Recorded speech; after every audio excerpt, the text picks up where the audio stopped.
আমরা যারা বলি আমরা ঘুমের জন্য ফজরের নামাজ পড়তে পারি না, তাহলে তাদেরকে আমার প্রশ্ন, তাহলে জোহরের সময় তো তোমরা ঘুমিয়ে থাকো না, তাহলে জোহরে তোমরা মসজিদে আসো না কেন?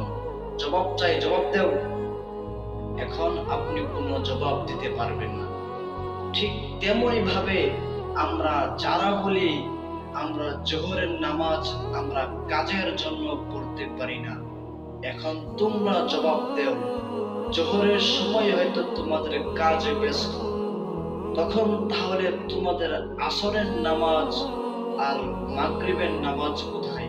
কারণ ওই সময় তো আসরের সময় আর মাগরিবের সময় তো সমস্ত অফিস আদালত বন্ধ থাকে, তাহলে ওই সময় তোমাদের আসরের নামাজ আর মাগরিবের নামাজে তোমরা কোথায়?